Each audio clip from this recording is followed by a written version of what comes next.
Bismillahirrahmanirrahim. Alhamdulillahi rabbil alamin. Wassalatu wassalam ala al-mab'uthi rahmatan lil alamin. Nabiyyina wa habibina wa qudwatina Muhammad ibn Abdillah wa ala alihi wa sahbihi wa man sar ala nahjihi wahtada bihadihi wastanna bisunnatihi ila yaumiddin, amma ba'du. Muslimin dan muslimat, para jemaah, para pelajar, para pencinta ilmu Al-Quran dan Sunnah, Assalamualaikum warahmatullahi wabarakatuh. Alhamdulillah, syukur kita kepada Allah Azza wa Jalla pada pagi yang ceria ini, 24 Syaban 45, bersamaan 5 hari bulan 3 24, kita teruskan pengajian kita dalam tafsir Ali Imran, surah Ali Imran, surah yang ketiga, juzuk yang ketiga. Ayat yang kita akan baca ayat 79 dan 80. 79-80. Ayat ini menceritakan tentang kejahatan ahlul kitab yang menipu para nabi. Dan Allah perintahkan kepada kita, kepada para ulama Islam, supaya jadi ulama rabbaniyin. Apa makna rabbaniyin? Tunggu dalam tafsir nanti, insya-Allah. Dan larangan jangan berlaku kufur setelah beriman. Setelah beriman, kita mantapkan akidah kita, kuatkan kepahaman kita, jangan sekali-kali melakukan perkara yang tidak baik, yang tidak diredai oleh Allah Azza wa Jalla. Baik para pelajar sekalian, kita mula dengan baca ayat. Pelajar yang ada tafsir Pimpinan Ar-Rahman edisi Jawi, muka surat 113. A'udzu billahi minasy syaithanir rajim. Ma kana li basharin an yu'tiyahu Allahul kitaba wal hukma wan nubuwah ثم يقول للناس كونوا عبادا لي من دون الله ولكن كونوا ربانيين بما كنتم تعلمون الكتاب وبما كنتم تدرسون ولا يأمركم أن تتخذوا الملائكة والنبيين أربابا أيأمركم بالكفر بعد إذ أنتم مسلمون.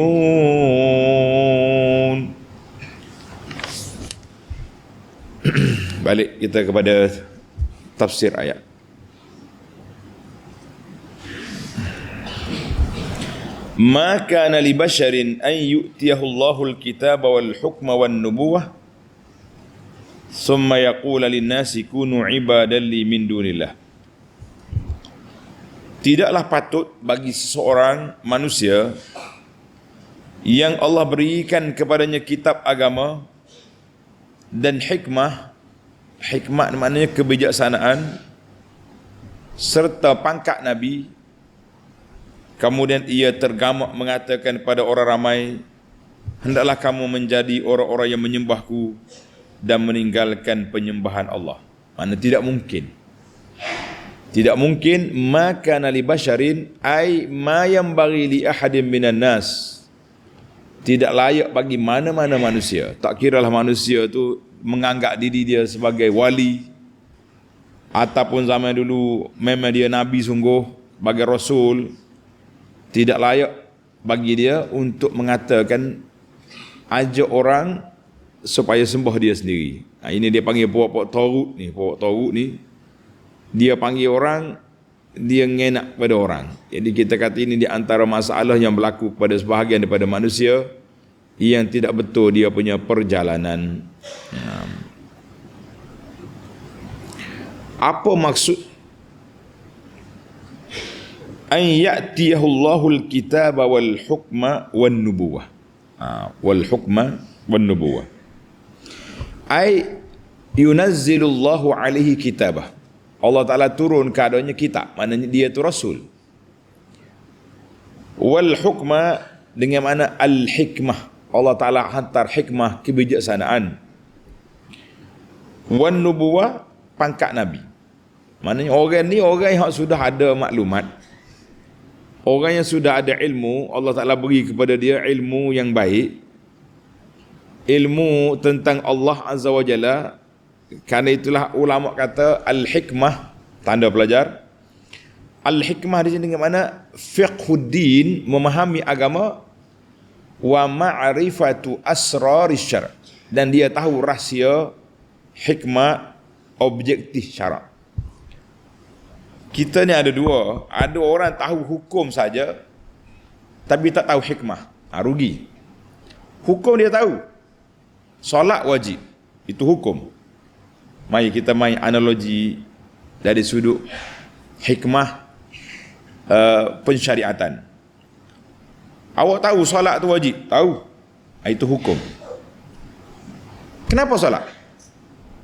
Bila tanya kenapa kena solat, kita pun terpinga-pinga. Sebab Tuhan suruh. Memanglah Tuhan suruh lah, sebab jadi wajib, jadi fardu, jadi hukum. Oh, sebab solat mendidik jiwa, solat gini. Ada 10 lagi, itu dipanggil hikmah. Sekarang ni kita akan bertemu dengan bulan Ramadan Al-Mubarak. Puasa wajib ke sunat? Wajib. Kenapa berpuasa? Kita membaca sebab-sebab puasa. Itu dipanggil hikmah, rahsia. Sebab puasa ni kerana nak membersihkan jiwa, sebab nak menjiwai orang susah. Jadi itu semua tu dipanggil hikmah yang kita kena belajar. Di antara hikmah yang kita dah kemukakan pada masyarakat, saya kata alhamdulillah, kitab ni. Kitab ni nama dia Keindahan Islam, Mahasin Islam. Dalam kitab ni kita dah kemukakan pada masyarakat beberapa hikmah syarak. Kenapa solat, kenapa puasa, kenapa zakat, kenapa haji, kenapa kahwin, kenapa. Itu dia panggil ilmu kenapa. Kenapa orang Kelantan kata buat apa? Sedap Kelantan lagi tak? Buat apa? Buat apa puasa? Tuhan suruh. Itu satu, itu jawapan betul. Tapi kita nak jawapan dari sudut objektif, hikmah. Maka orang yang Allah Ta'ala beri kepada dia ilmu, kitabnya sudah ada, kemudian hikmah, kebijaksanaan dalam mengorek rahsia syarak, dan pangkat kenabian dia sudah ada. Kemudian dia pergi ajak orang supaya apa? Supaya sembah dia. Kita kata ini perjuangan yang sangat tidak betul. Dia panggil perjuangan orang yang salah. Ini bahaya sekali. Dalam kehidupan manusia ni ada masalah yang terdiri daripada perbuatan-perbuatan yang silap yang dilakukan oleh orang. Baik. Walakin kunu rabbaniyin. Tetapi yang sepatutnya kenalah ia berkata, hendaklah kamu menjadi orang-orang rabbaniyin. Apa dia rabbaniyin? Yang menyembah Allah semata-mata dengan ilmu dan amal yang sempurna. Jadi penting dalam hidup kita ni, kita ada ilmu dan kita ada amal yang sempurna, barulah orang panggil jadi kerja. Kalau ada amal saja tak ada ilmu, rusak. Ada ilmu saja tidak beramal, pincang. Orang ni tahu, dia tahu semua. Kelebihan solat sunat dia tahu, kelebihan tu tahu, tapi tak buat. Kita kata ada kepincangan dalam kehidupan dia. Oh, dia ni kuat ibadah. Pergi Mekah orang lain tak boleh cium Hajar Aswad, kita nak cium Hajar Aswad sampai rempuh-rempuh. Siap dengan buat video lagi, ambil gambar, tunjuk bini nyelenyik orang, kita kata itu nak buat ibadat tanpa ilmu, dahsyat. Ini contoh ya, jangan tengok pada siapa-siapa. Saya hanya spontan contoh. Tapi bila kata Rabbaniyin, apa makna Rabbaniyin? Tengok. Walakin iza atahu Allahu zalik. Bila Allah Ta'ala beri pada kita ilmu, Allah Ta'ala beri pada kita hikmah, Allah Ta'ala beri pada kita maklumat, sepatutnya dia ajak orang supaya jadi Rabbaniyin. Apa dia Rabbaniyin? Ai ulama, jadi orang alim, hukama, orang yang bijak, mengetahui rahsia syariat, hulama, orang yang berlemah lembut dalam uslub dakwah dia, tidak kasar, tidak gopoh. Orang Kelantan kata tak belorak. Mukhlisin, ikhlaskan semua amalan dia kepada Allah Azza wa Jalla. Muta'abbidin, beribadat dia untuk dirinya sendiri. Dia ajar orang, dia ibadat. Muallimina linnas, ajar orang perkara-perkara yang baik. Ini mendidik manusia dengan ilmu dan pengetahuan, semua itu dipanggil tugas ulama yang sebenar. Dia panggil ulama Rabbaniyin, disitulah tugas dia. Baiklah. Kita petik satu kata-kata ulasan daripada Imam Ibnu Jarir At-Tabari. Muhammad bin Jarir At-Tabari rahimahullahu ta'ala, seorang ulama tafsir. Tafsir Tabari di antara yang awal yang mengumpulkan tafsir dengan riwayat dia, dengan musnadah. Dia panggil Syekhul Mufassirin. Dia kata, setelah dia menyebut tentang khilaf makna Rabbaniyin, makna apa Rabbaniyin, wa aulal aqwal indi bisawab. Dia kata yang betulnya pada kajian saya, dia Ibnu Jarir At-Tabari kata, makna Rabbaniyin, Rabbaniyin dengan makna jam'u Rabbani, jamak kepada Rabbani. Wa anna Rabbani al-mansub ila Rabban. Rabbani dinisbahkan kepada pendidik, pengasuh. Itu dia panggil Rabbani. Alladhi yarubbun nas, yang mendidik manusia.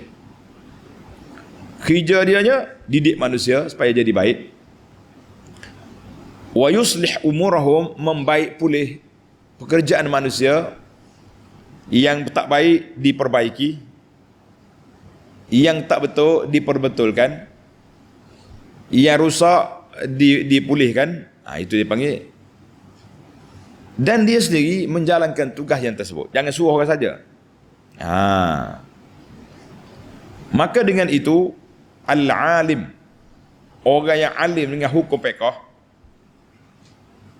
dan orang yang alim dengan hikmah syariat, maka dia termasuk dalam muslihin, orang yang nak membaik pulihkan manusia. Ada orang alim fiqh tapi tidak alim dalam bab hikmah, rusak juga. Tidak tepat dia punya huraian. Maka kerja dia mendidik manusia dengan perkara yang baik, dakwah manusia, ajak manusia kepada perkara-perkara yang membawa kepada kebaikan untuk diri mereka. Dan dia sendiri pula bertakwa kepada Allah Azza wa Jalla.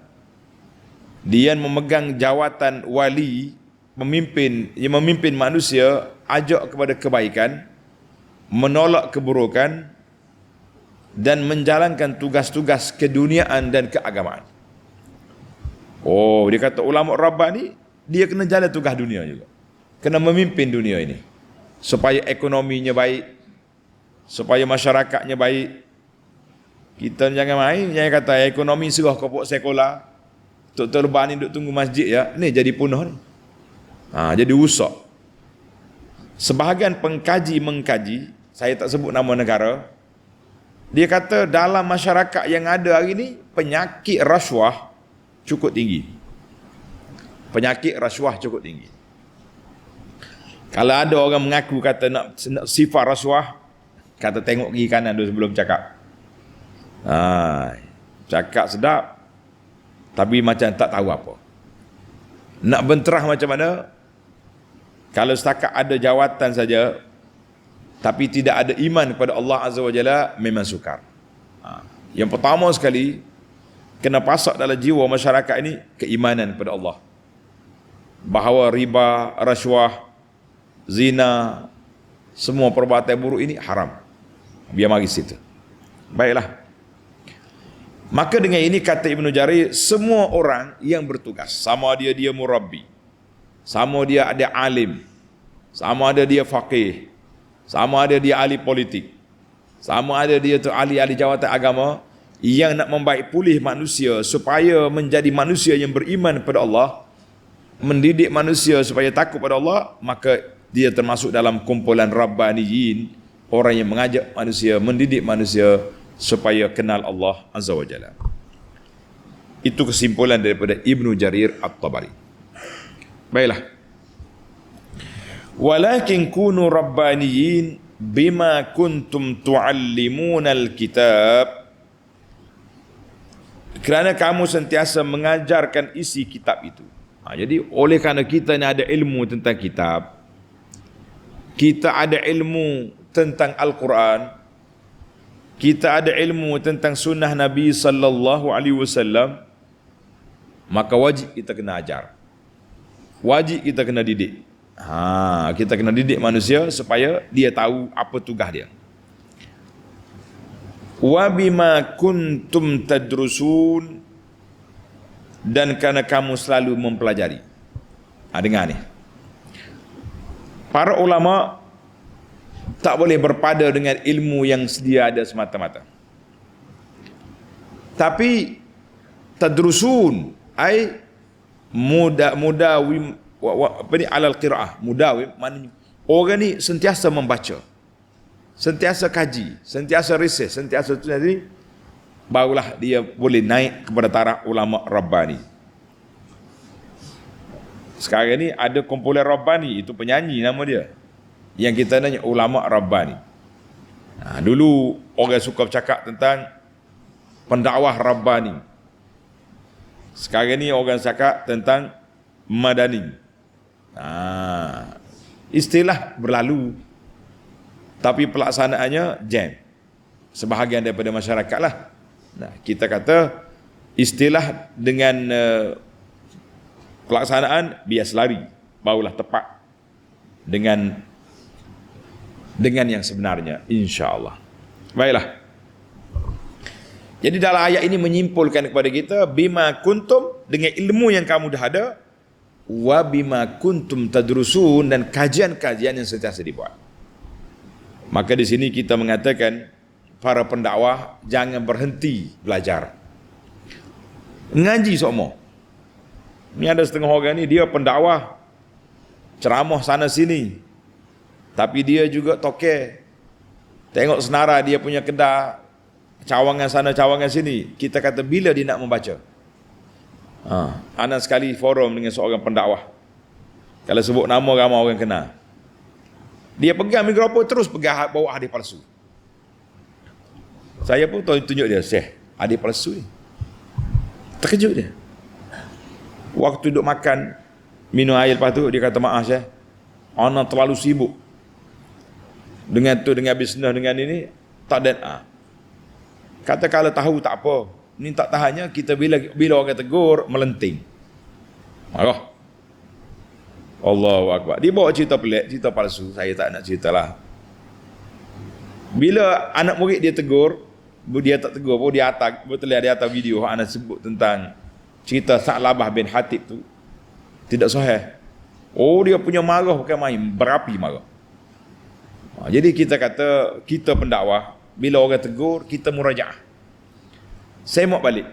Kalau dia betul, kita kata jazahullahu khairan, kita perbetulkan, tarik balik apa yang kita salah. Tapi kalau kita betul, dia salah, kita tegur dia balik. Dia tu dia panggil ilmu muzakarah. Muzakarah di mana bincang berbincang. Penting dalam bidang dakwah, dalam bidang ilmu, sangat penting. Alhamdulillah, ana bila orang WhatsApp, dia hantar bagi WhatsApp, dia kata, Ustaz, tak tepat yang Abu Anas cakap tadi, kita murajaah balik. Kalau betul tak tepat, kita buat penjelasan bahawa saya tadi silap. Kalau kita tepat, dia salah, kita betul balik. Tapi jarang orang ni nak terima kasih bila orang perbetulkan. Biasanya pelekeh ada, keji ada, labor ada. Labor tu tak hanya. Dia main labor selalu. Biarlah. Baik, kita berpindah kepada ayat 80. وَلَا يَأْمُرَكُمْ أَن تَتَّخِذُوا الْمَلَائِكَةَ وَالنَّبِيِّينَ أَرْبَابًا. Dan ia tidak pula patut menyuruh kamu menjadikan malaikat dan nabi-nabi sebagai Tuhan. Malaikat dan nabi-nabi sebagai Tuhan-Tuhan. Oh, macam mana pula ambil malaikat dengan nabi sebagai Tuhan ni?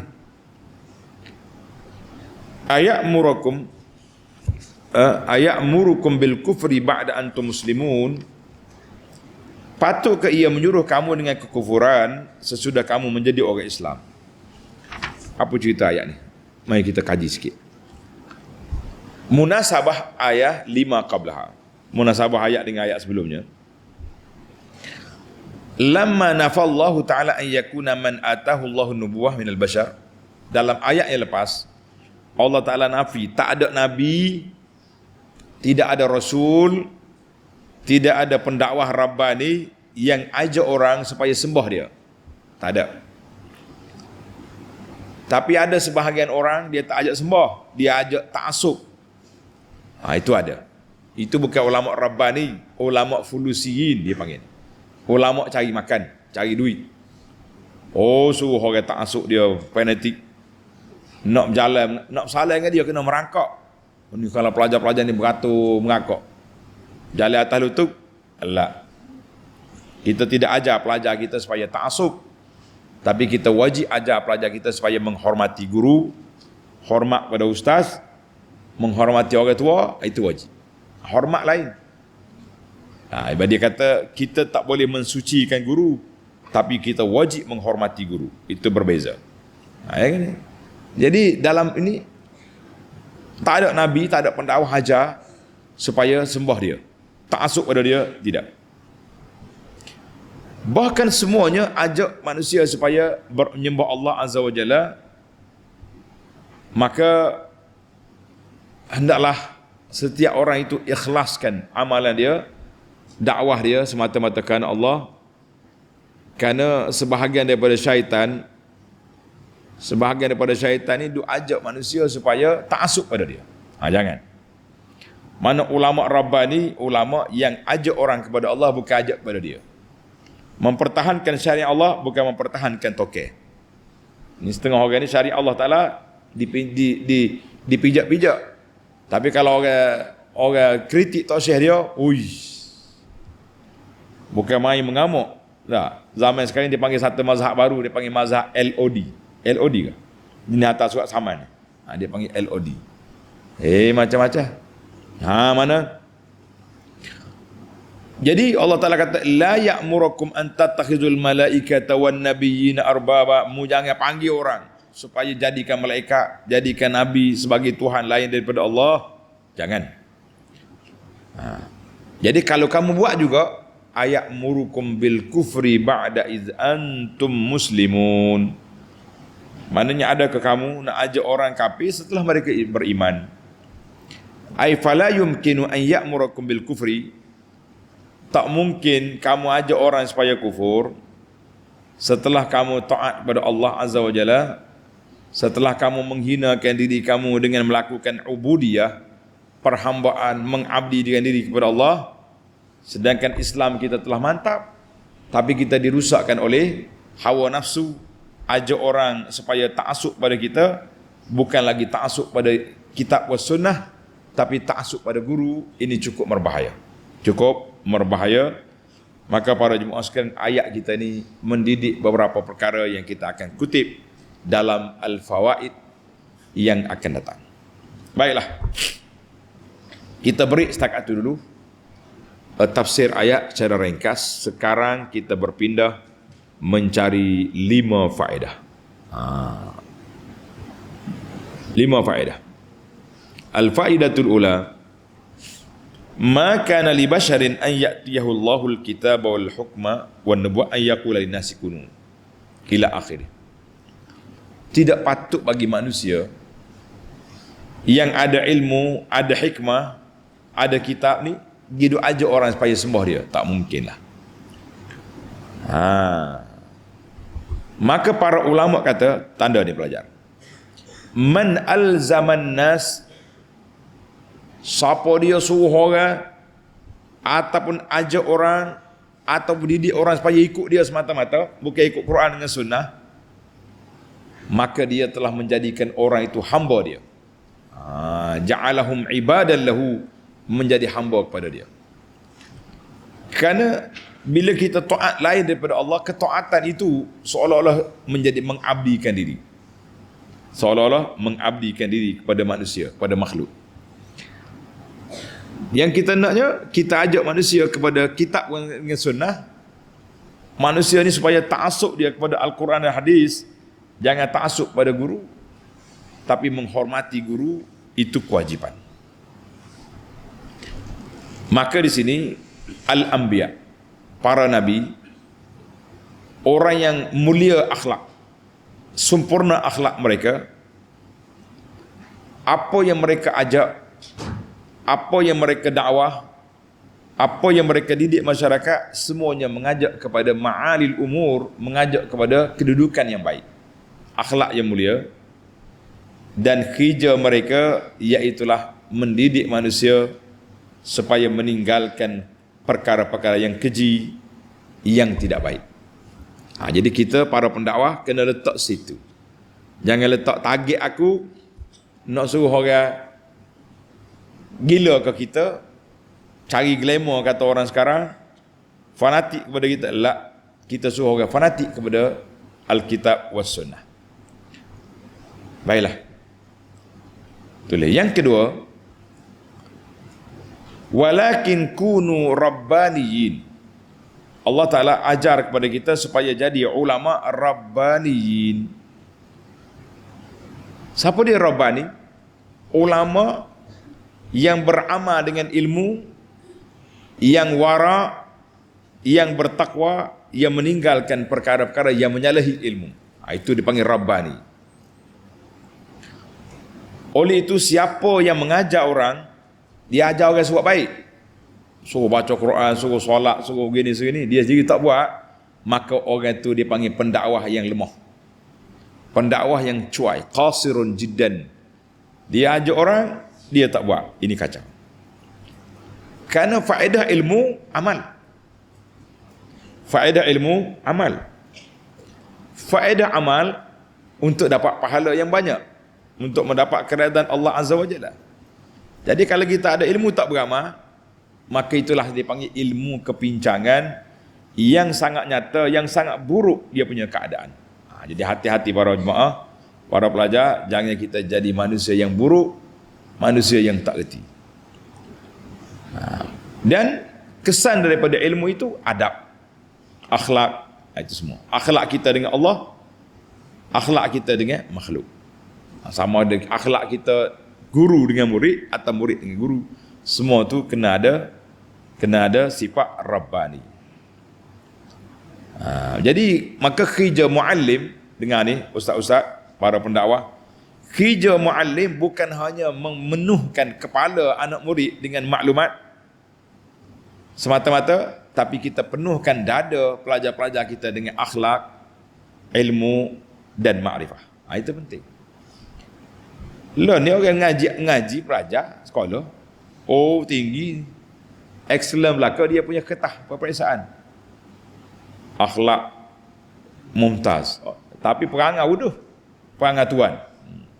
Kita kata akhlak hanya di atas kertas, tapi bukan akhlak duduk di mana? Duduk di atas, dijelmakan dalam kehidupan. Ini satu benda yang kepincangan yang sangat nyata. Allahu Akbar.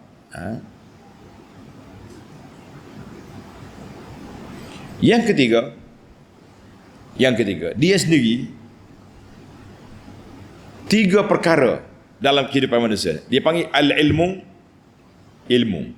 Yang kedua ta'lim, pendidikan, kita mengajar. Yang ketiga ad-dirasah, kajian. Kalau ngaji saja tak tahu berapa, tak akan jadi rabbani. Mengajar saja tidak beramal, tidak rabbani. Ada maklumat tapi tak ada kajian yang baru-baru, juga tidak rabbani. Maka satu benda yang boleh bawa pada faman ishtaghala bit ta'allum wat ta'lim, siapa dia sibuk mengajar semata-mata tapi tidak ada sifat rabbani, maka orang ni akan dayak, hilang begitu saja. Khaba amaluhu, amalannya sia-sia, macam orang yang siram pokok tapi tak berbuah. Kata di ahli syair, al-ilmu bila amalin kasyajari bila samarin. Tulis ni pelajar. Ni dipanggil pelajar yang mutalaah dalam kelas. Al-ilmu bila amalin kasyajari bila samarin. Tak? Ilmu tanpa amal seperti pokok tanpa buah. Bahaya, rugi kita. Maka 3 perkara kena ada dalam hidup ni. Kalau tak ada, kita akan rugi. Kita akan rugi pada jemaah sekalian. Sebab apa rugi? Kita kehilangan banyak perkara yang Allah sediakan kepada kita. Baik. Yang kelima, bima kuntum tadrusun, dan apa yang kamu belajar, apa yang kamu kaji, apa yang kamu selidik. Sebab itulah sekarang ni di universiti dia ada bahagian penyelidikan, ada geran pendidikan, 10,000, 20,000 ambil geran, pergi buat kajian, kemudian bentangkan dapatan hasil kajian tersebut. Tapi kalau kaji saja, kemudian tak ada tindakan, pun rugi juga. Kita nak dua-dua sekali, para jemaah sekalian, ilmu dan mengkaji. Allahu Akbar. Banyak ilmu-ilmu yang baru sekarang ni. Ilmu yang baru sekarang ni banyak, dan kita kaji, kita pula kena kuat. Ana suka benar, dia panggil ilmu muzakarah. Satu masa dulu waktu ana mula-mula balik, yang jaga bahagian pendakwah di negeri Kelantan ni, sahabat kita, dia beri tugas supaya kita bentangkan kertas kerja, kertas muzakarah ni berdasarkan kepada kajian-kajian mazhab-mazhab yang ada di Islam ni. 4 mazhab kaji. Ana ingat lagi waktu ana bentang tu, ada yang bising kat belakang. Pendakwah-pendakwah lama-lama ni bising, dia kata apa ni? Mazhab Syafi'i pun tak selesai lagi, nak bincang mazhab lain. Kita kata, ustaz, kita duduk di alam maya hari ni. Kita duduk di langit terbuka. Langit terbuka ni maknanya orang boleh akses maklumat di ujung jari. Kadang-kadang dia terima maklumat tu mazhab lain, mazhab Hambali, mazhab Hanafi.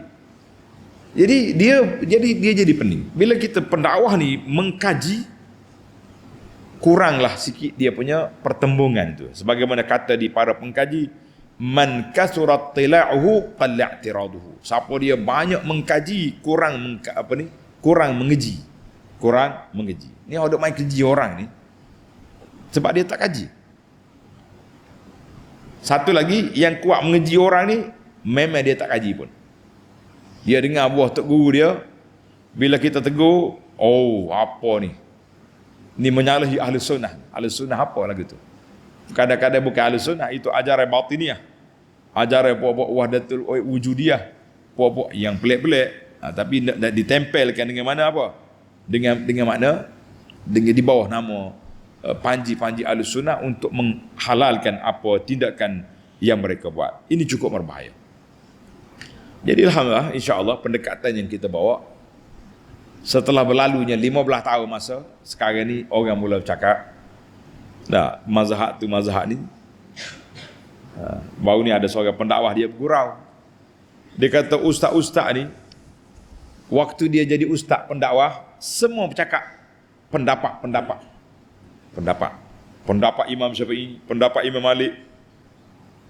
Tapi bila dia sudah jadi dapat jawatan mazhab politik, bertukar pula daripada pendapat kepada pendapatan. Ini bahaya. Sekarang ni banyak bincang pendapatan pula. Berapa sebulan. Ni bahaya kita. Pendakwah-pendakwah ni jangan duk main. Kekal dengan pendapat, jangan duk sibuk dengan pendapatan. Malu kita kepada masyarakat. Baiklah. Penutup yang terakhir, wala ya'murakum an tattakhidul malaikata wan nabiyyin. Mu jangan ambil malaikat dengan nabi-nabi sebagai Tuhan. Khassal malaikah wan nabi bizikri. Kenapa Allah Taala sebut malaikat dengan nabi di sini? Li'anna alladhina wusifu min ahli kitab bi'ibadati ghairillah. Karena ini dia panggil ilmu analisa. Tanda ni pelajar. Ilmu analisa, kajian. Allah Ta'ala sebut dalam Quran, orang-orang yang rusak binasa, kedudukan dia ni, kebanyakannya, pokok ahli kitab ni sama ada dia sembah malaikat, ataupun disembah manusia yang dianggap suci. Seperti Nabi Isa AS, bagi puak-puak Nasara, dia sembah Nabi Isa. Bagi puak-puak Yahudi, dia sembah Uzair. Uzair anak Tuhan. Maka dua-dua tu karut belaka. Sama ada puak-puak kafir Quraisy pula, dia kata malaikat tu anak Tuhan. Jadi bagi kitanya orang Islam, kita kata Tuhan tak ada anak, lam yalid wa lam yulad. Tuhan tak ada yang serupa, walam yakul lahu kufuwan ahad. Ini sumber akidah kita. Sumber akidah kita duduk di Quran. Pasal itulah orang Badui zaman Nabi, dia tak baca banyak, tak belajar banyak, tapi dia baca Qul Huwallahu Ahad, dia tahu siapa Allah. Dia tahu macam mana nak kenal Allah Azza wa Jalla. Kita hari ni banyak belajar teori sana, teori sini. Bahkan geng-geng kafir, nama dia orientalis. Dia tulis kitab akidah Islamiah, tapi dia kafir. Sebab subjek kajian tentang agama ni subjek. Tahu mana subjek? Subjek ni maknanya satu kajian. Ana waktu belajar di Madinah dulu, ada satu subjek dia panggil dirasatul adyan. Dirasatul al-adyan, kajian kepada agama-agama. Kajian kepada agama. Kita belajar asal agama Yahudi berapa, asal Nasara berapa dia, Majusi, belajar. Tapi kita tidak pegang dengan dia. Jadi Islam pun dijadikan satu subjek kajian, tapi bukan untuk keimanan kepada Allah Azza wa Jalla. Maka rugi. Jadi alhamdulillah, kita simpulkan para jemaah sekalian apa yang disimpulkan oleh para ulama tafsir dalam kunu rabbaniyin. Jadilah kamu itu ulama rabbani, mana ulama yang ikhlas dalam beramal, ulama yang berpegang dengan Quran, dengan sunnah dalam kehidupan. Jangan lari-lari, jangan jauh-jauh daripada apa saja. Iaitulah kunu rabbaniyin, ay ulama fuqaha abilin bima amarallah.